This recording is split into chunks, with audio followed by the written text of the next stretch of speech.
Bonjour, je vous propose aujourd'hui de regarder comment on peut faire des lettres de relance pour les créances en contournant les dysfonctionnements d'Opal actuels.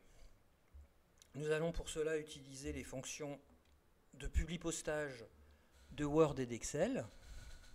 Dans cette vidéo, nous allons regarder les principes généraux d'un publipostage de courrier simple. Et dans une deuxième vidéo, nous verrons comment construire avec Opal la base de données Excel qui nous sera utile pour récupérer toutes les informations concernant les créances restant dues. Je vous propose donc de regarder un modèle très simple que j'ai construit pour comprendre les principes.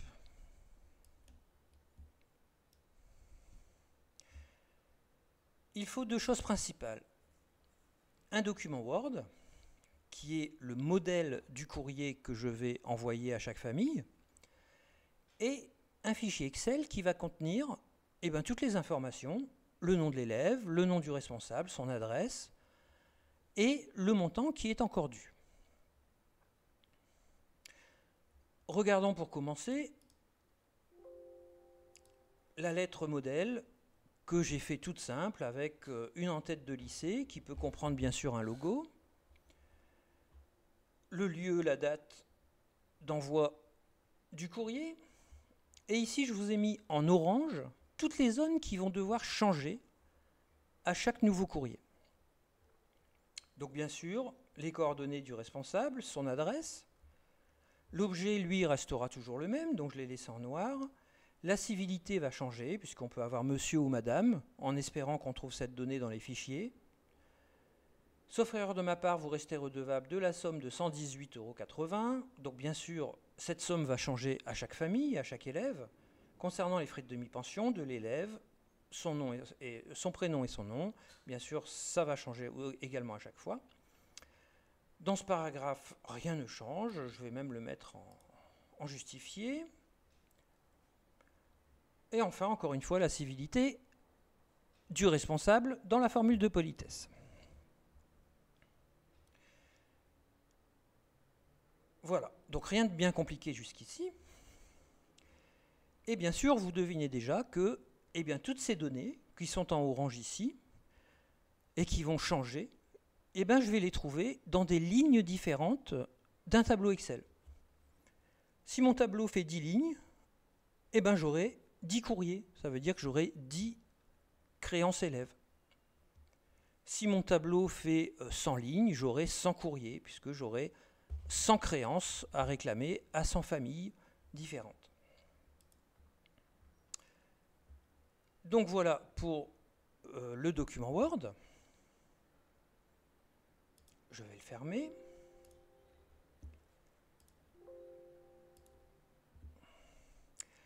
Et maintenant, je vais jeter un petit coup d'œil à la base de données qu'il m'est nécessaire d'avoir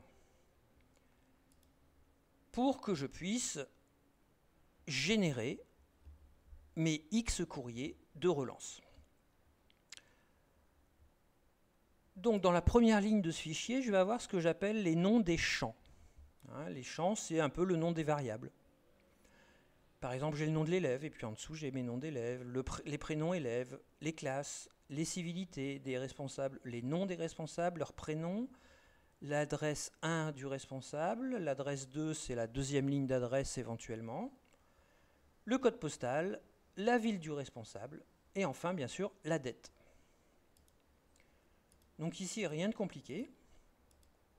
J'ai stocké mes données concernant 4 familles qui doivent encore une certaine somme d'argent pour la demi-pension du trimestre janvier-mars.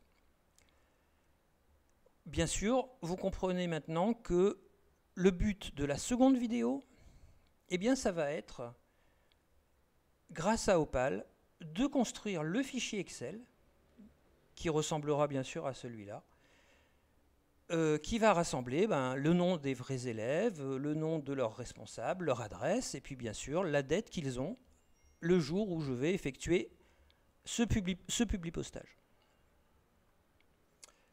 Voilà, je ferme ce fichier Excel, et puis je vais retourner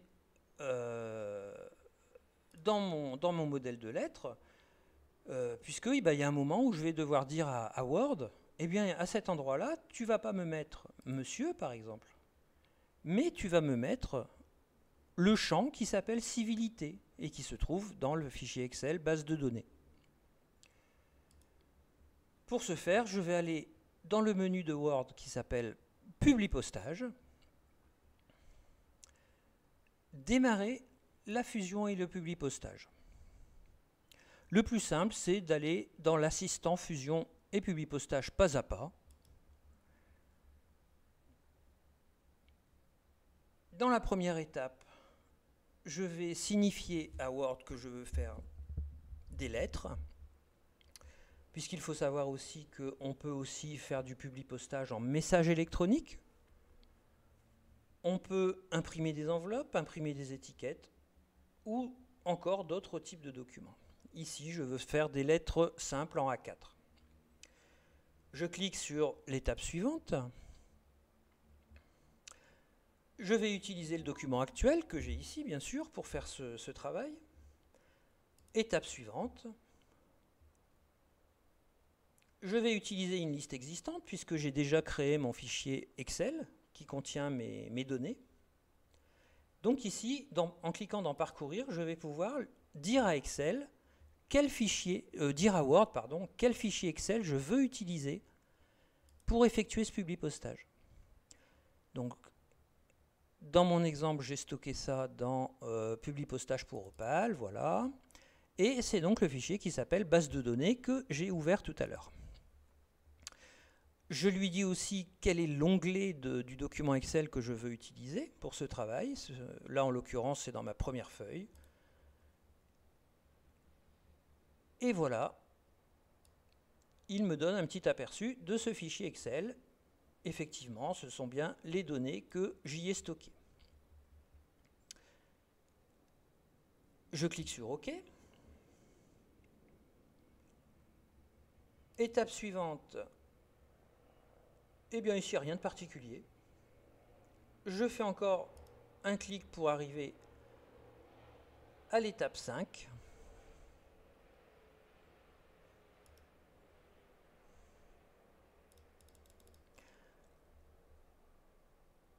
Et dans cette étape 5, c'est ici que je vais dire à Word où placer dans mon document, dans ma lettre, les différents champs qui vont changer à chaque page différente, à chaque courrier différent.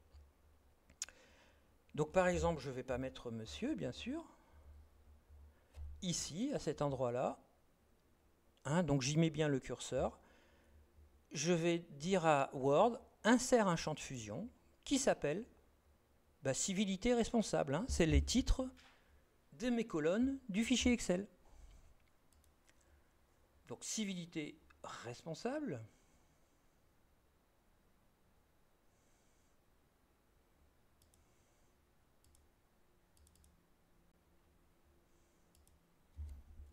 À côté, le nom du responsable.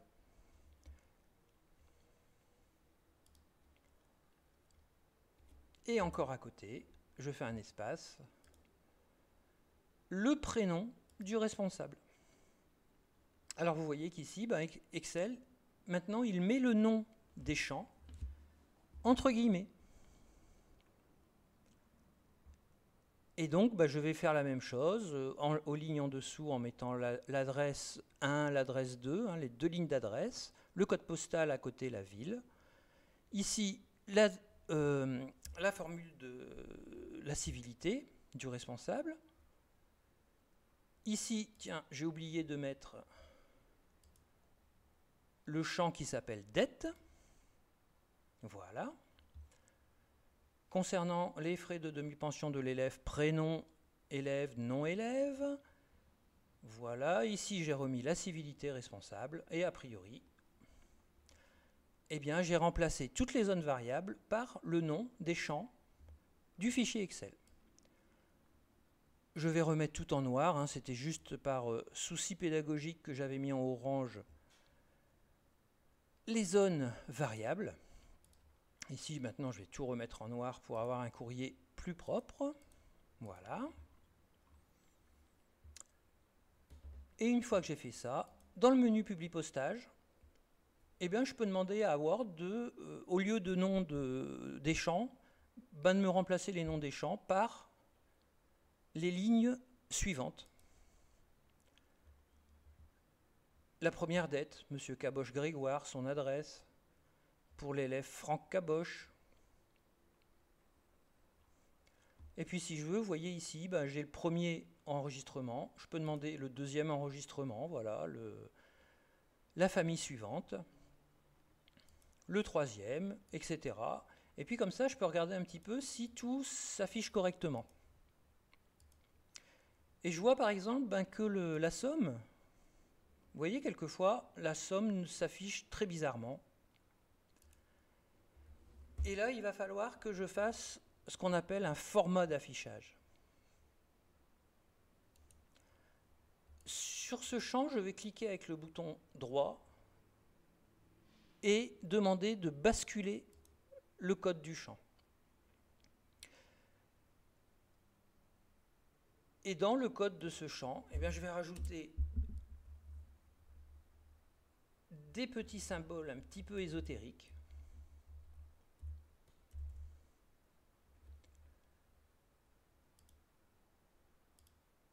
Mais qui vont me permettre, vous voyez, d'afficher la somme uniquement avec 2 chiffres après la virgule. Je vais refaire basculer le code de champ pour que vous voyez bien ce qu'il faut insérer dans Merge Field, dette responsable, et ensuite j'ajoute un anti-slash, un dièse, un espace, 3 dièses, hein, pour faire un affichage par milliers, avec un chiffre des milliers séparé du chiffre des centaines, virgule 00 pour dire à Word qu'il n'affiche que 2 décimales. Et bien sûr, je laisse le symbole de paragraphe fermé ici que j'avais au départ. Et quand je rebascule le nom du champ, voilà, je m'aperçois que ben, j'ai bien 5130 qui s'affiche bien.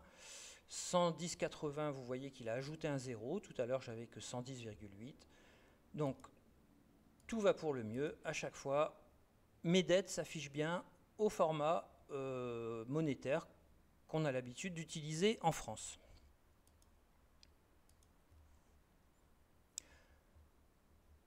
Voilà, une fois que j'ai fait un petit peu toutes ces vérifications pour m'assurer que la lettre restait bien disposée, quel que soit l'enregistrement du fichier Excel affiché, eh bien, je vais pouvoir faire terminer et fusionner. Je fais modifier des documents individuels, ce qui va me créer un nouveau document Word qui va contenir 4 lettres. Là, je prends tous les enregistrements, hein, sinon, bon, vous voyez qu'on peut sélectionner les enregistrements qu'on veut générer. Mais ici, j'ai 4 enregistrements dans mon fichier Excel. Et ben, je récupère un nouveau fichier Word qui s'appelle lettre 1. Et vous voyez, là par contre, j'ai du texte. Je n'ai plus de champ. C'est vraiment du texte que j'ai, puisque dans ce document, ben, j'ai 4 lettres. À chaque fois, avec les informations qu'il est allé piocher dans le fichier Excel, base de données. Éventuellement, bien sûr, avant d'imprimer ce document de 4 pages, je peux éventuellement modifier certaines choses si c'est nécessaire. Et ce qu'il est intéressant de faire aussi, c'est de s'assurer que l'emplacement qu'on a choisi pour le destinataire, eh bien, une fois que vous plierez votre lettre en 3 et que vous la glisserez dans l'enveloppe à fenêtre, eh bien, sera exactement à l'emplacement de la fenêtre, ce qui fera gagner beaucoup de temps à la personne qui mettra sous enveloppe si c'est destiné à partir par courrier. Voilà pour les principes généraux du Publipostage. Nous allons maintenant voir dans une deuxième vidéo, eh bien, comment avec Opal je vais pouvoir construire ma base de données avec toutes les informations dont j'ai besoin.